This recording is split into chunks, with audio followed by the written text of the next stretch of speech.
jueves 7 de noviembre de 2024 y seguimos aquí en el Colegio Nacional, en esta ocasión con dos mesas redondas interesantísimas. La primera arranca a las 5 de la tarde, se titula El origen cósmico del agua, así que suena bastante bien, ¿no? Y a las 6:30, Biología y agua. Ambas conferencias son coordinadas por Antonio Lascano, miembro del Colegio Nacional. Así que les traigo los aspectos más importantes del día de hoy. Bueno, más que nada nosotros como ingenieros siempre estar preocupados por este tema que es el agua. Más que nada es un tema muy delicado y pues nosotros como ingenieros también nos preocupamos por buscarle soluciones, más que nada a las inundaciones, el agua contaminada y pues todo eso. Nosotros pues como estudiantes tenemos que estar un poco más informados sobre ese tema. Y que, como van a ver, hoy tiene una historia muy interesante a través de la edad del universo. Me es muy grato presentar a las personas que me acompañan en la mesa: la doctora Silvia Torres Pendas, la doctora Susana Lizardo y el doctor Antonio Lascano. Normalmente lo que hacemos es descomponer la luz en lo que llamamos un espectro, y que esto sería el espectro de la luz del sol. De la luz de las estrellas podemos determinar la temperatura, la presión en la superficie. Lo que nos interesa mucho, por ejemplo, es la composición de los gases en la superficie, la velocidad de alejamiento o acercamiento de ese objeto, de la estrella, qué masa tienen y muchos más información la extraemos de la luz y normalmente del espectro. ¿Qué resulta? Que sabemos que en el interior de las estrellas, en la parte más central, ocurren reacciones nucleares. ¿De qué tipo? Pues hay dos tipos de reacciones nucleares, donde se rompen los átomos mayores en átomos pequeños por bombardeo de nitrógeno, de neutrones o algún otro bombardeo, y esto nos lleva a la bomba atómica, por ejemplo. O la fusión, que son de elementos ligeros, se hacen elementos un poquito más pesados. Y eso es lo que está ocurriendo en el interior del Sol y en todas las estrellas. Es lo que las alimenta, es lo que les da esa energía que es la que estamos recibiendo nosotros. Ahora también sabemos que las estrellas de distinta masa siguen distinto camino. Pensamos que empiezan a partir de nubes de gas, que por ejemplo las de la parte superior son estrellas promedio, que sería como el Sol, que después se volverá una gigante roja. Al final, le falta 5,000 millones de años, así es que estén tranquilos, no es mañana, ni el lunes. Entonces, y después se va a romper esa estrella, se va a desbaratar, va a tener dos partes. La parte central se va a hacer una estrella muy compacta y la parte externa va a salir hacia el espacio. Y entonces está representada que la estrella compacta va a ser una enana blanca. Entonces, si miramos la tabla periódica de los elementos, esta es la tabla periódica, las azules, que es el hidrógeno y el helio, son los que se formaron en la gran explosión. Y aquí ya está toda la tabla periódica y vemos de dónde provienen. Miren, los azules son los de la gran explosión, los verdes son de estrellas como el Sol, que van a ser nebulosas planetarias, entonces que forma litio, que hace carbón, nitrógeno, estroncio, yodo, etcétera. No me los sé todos, así que nada más piensen en los verdes. Las supernovas de estrellas masivas, las de 20 masas solares, son las anaranjadas, que van a ser el oxígeno, el flúor, neón, etcétera. Ahí los pueden leer. Aluminio, silicio, fósforo, azufre, etcétera. Y adelante, ya estamos avanzando, porque tenemos esta primera reacción: 2 átomos de hidrógeno sobre la superficie de polvo. Luego por allá habrá átomos de oxígeno, que un fotón, un quantum de luz, llega, lo choca y le arrebata un electrón, y ya con esto, con un oxígeno ionizado una vez y el hidrógeno molecular, se dan una serie de reacciones que culminan, ¿verdad? La última en la línea, vemos culminan ya en H2O, en el agua. Y esto es, o sea que no está tan fácil formar el agua, necesitamos de polvo y son varias las reacciones que finalmente llegan a la formación de agua. Podemos estudiar el agua en el universo de igual manera que se estudian los átomos de los que nos habló la doctora Torres. Afortunadamente, átomos y moléculas absorben y emiten energía en forma de fotones, pero lo hacen a frecuencias súper bien establecidas. Por ejemplo, la molécula del agua tiene una transición que ocurre a 22,000 y pico de megahertz. Para darles una idea y no desubicarlos, Radio UNAM FM transmite a 96.1 MHz, o sea, a una frecuencia mucho más baja. Bueno, resulta que cada molécula, cada átomo tienen son como una estación de radio, ¿verdad?, que transmiten exactamente a una frecuencia, de hecho a varias frecuencias, y ahí pueden absorber o emitir energía, y eso nos permite estudiar regiones lejanísimas a las que no podemos llegar físicamente, pero vemos qué radiación nos llega de ellos, y con eso avanzamos muchísimo. Entonces, cuando ese polvo va creciendo de tamaños chiquititos y forman los planetesimales que empiezan a agruparse, pues estos van a ser los núcleos de los planetas rocosos, y por ejemplo eso pues formó en nuestro caso los planetas internos del sistema solar. Pero cuando estos núcleos están en zonas con muchísimo gas, como ocurre con los planetas exteriores, van atrapando gas y se forman estos planetas gigantes como los planetas gaseosos que son Júpiter, Saturno, Urano, Neptuno. Entonces todo este proceso desde los discos protoplanetarios hasta la formación de planetas ocurre en unos cuantos millones de años. Es muy importante saber en qué lugar del disco se forman los planetas. Si se forman muy cerca de la estrella, va a estar muy caliente y cualquier agua superficial pues se va a evaporar. En cambio, si se forman muy lejos, van a estar estos planetas muy fríos y toda el agua superficial se va a volver hielo. Entonces hay una zona especial que depende de cada estrella, en donde no están ni muy calientes ni muy fríos, y puede haber agua líquida. Si hay agua, estaría en forma líquida, y esa se llama la zona habitable de cada estrella.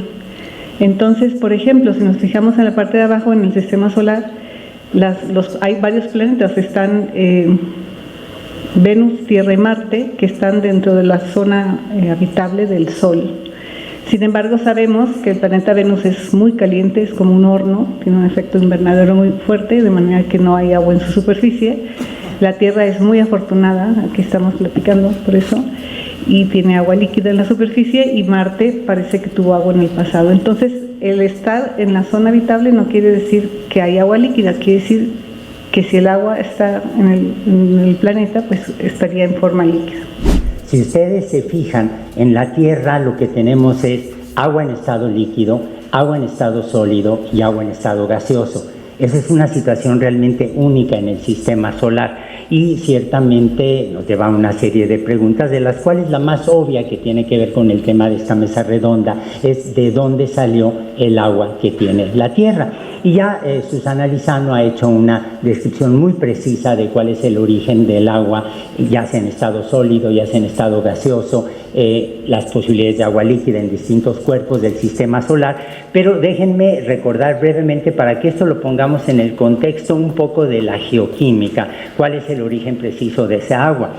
Como todos ustedes saben, a finales del siglo XVIII, Immanuel Kant, el filósofo, propuso que la Tierra, junto con el resto del sistema solar, se había formado de una nube de material interestelar que se fue condensando, fue aumentando la velocidad de rotación, y como ocurre con cualquier gas, cuando nosotros disminuimos el radio, disminuimos su volumen, la temperatura se va a elevar. Y el resultado fue la formación del Sol en el centro de un disco, en donde evidentemente la temperatura se había incrementado de una manera sustancial. Pero ¿qué pasa con la composición específica en términos geoquímicos, en términos de los minerales de ese disco?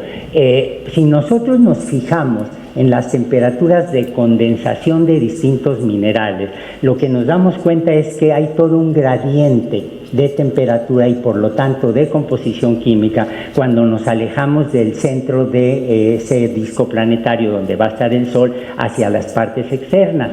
Por ejemplo, el óxido de aluminio se va a condensar muy rápidamente a temperaturas de 1500 grados centígrados. Enseguida tendríamos aleaciones de fierro, níquel, la olivina, etcétera. Y se dan ustedes cuenta que si nosotros procedemos hacia la parte externa de ese disco es donde vamos a tener temperaturas tan bajas que vamos a tener el agua en estado sólido a temperaturas de más o menos unos 100 grados centígrados bajo cero. Es decir, el gradiente de temperatura implica también un gradiente de formación de distintos minerales.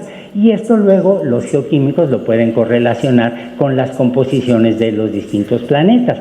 Porque mientras más conocimiento tenga la sociedad, mejores decisiones va a hacer. Y eso se va a reflejar en cosas como a por quién votamos en una elección, ¿verdad? Que si vacunamos o no a nuestros hijos, si tomamos tal o cual medicina. Ya el siglo XXI es un siglo de conocimiento y tenemos todos que hacer un esfuerzo por estar lo mejor informados, porque eso nos va a ayudar a tomar mejores decisiones en la vida por nosotros y por nuestros descendientes. Recuerden que en la caja de descripción tenemos las ligas a las conferencias completas. Aquí solo les traigo un fragmento, pero ahí está la conferencia completa para que no se pierdan ningún detalle. Wow, es importante para reflexionar sobre el cuidado del agua, ya que pues en realidad escasea en varios estados. ¿Cuál crees que sea la problemática más importante del agua en nuestro país hoy en día? La escasez, pues que, ¿cómo se puede decir? Que se filtre el agua, pues, para que sea salga más pura. Terminó el ciclo El origen cósmico del agua y vámonos a ver qué es lo que pasa en biología y agua. Muy interesante, no se lo pierdan. Desafortunadamente, ya se mencionaba esto en la mesa redonda anterior, no hemos sabido hacer un buen uso del agua. El agua limpia se ha convertido en un privilegio de clase en México.